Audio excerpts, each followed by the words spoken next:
चूँकि ईमान हमें बग़ैर मांगे मिल गया है, हिदायत हमें बग़ैर मांगे मिल गई है, इसलिए हमें एहसास नहीं है। हम मुसलमान के घर में खुद ब खुद पैदा हो गए हैं। अल्लाह रब्बुल इज़्ज़त का यह एहसान है कि हमें अल्लाह रब्बुल इज़्ज़त ने मुसलमानों के घरों में पैदा फरमा दिया है। कितना बड़ा एहसान है, क्योंकि बग़ैर मांगे हिदायत मिल गई है, बिना मांगे हमें ईमान मिल गया है, इसलिए इसकी हमें कदर नहीं है, इसलिए हमें एहसास नहीं है। इसका एहसास तो मैदान महशर में होगा, इसका एहसास तो क़यामत के दिन होगा। वहां जब हम पहुंचेंगे तब हमें एहसास होगा कि हाँ, अल्लाह रब्बुल इज़्ज़त ने जो हमें हिदायत अता फरमाई थी वो कितनी कीमती शय थी, जो हमें ईमान अता फरमाया था वो कितना कीमती ईमान था। इसका हमें इस दुनिया में एहसास नहीं होगा। क्यों? इसलिए कि उसकी कीमत दुनिया का बाजार लगा ही नहीं सकता है। ईमान और हिदायत की कीमत दुनिया की मार्केट नहीं लगा सकती है। इसकी कीमत तो आखिरत में लगेगी, इसकी कीमत तो मैदान महशर में लगेगी। जब इंसान वहाँ पहुँचेगा तो उसे समझ में आएगा कि हाँ, अल्लाह रब्बुल इज़्ज़त ने जो हमें ईमान अता फरमाया था, अल्लाह रब्बुल इज़्ज़त ने जो हमें हिदायत अता फरमाई थी वो कितनी कीमती चीज़ थी। कुरान करीम में अल्लाह रब्बुल इज़्ज़त फरमाता है, उन लोगों का हाल जिनके पास ये हिदायत नहीं है, उन लोगों का हाल जिनके पास ये ईमान नहीं है।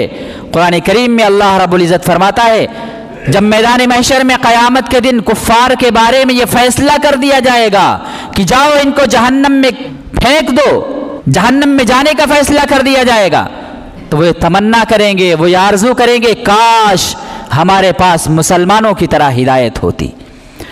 जिस तरह आज मुसलमान हिदायत लेकर आ रहे दुनिया से, जिस तरह आज ये मुसलमान ईमान लेकर आ रहे दुनिया से, काश कि हमारे पास इन्हीं की तरह हिदायत होती और इन्हीं की तरह हमारे पास ईमान होता, तो आज हम रुसवाई के दलदल में ना फंसते, आज हम जलील ना होते।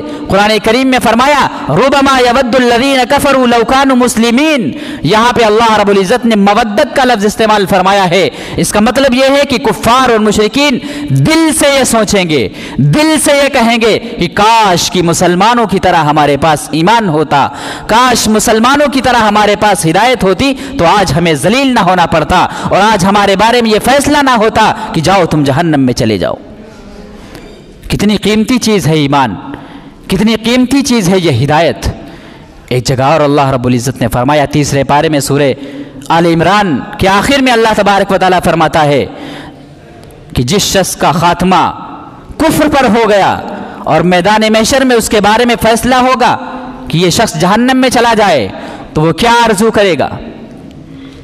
वो ये तमन्ना करेगा कि काश कि मेरे पास ज़मीन सोने से भरी हुई ज़मीन होती, वो ज़मीन पूरी सोने से भरी हुई होती और मैं अपनी जान के बदले में फिदिया अल्लाह तबारक व तआला को दे देता और मैं जहन्नम से आज़ाद हो जाता।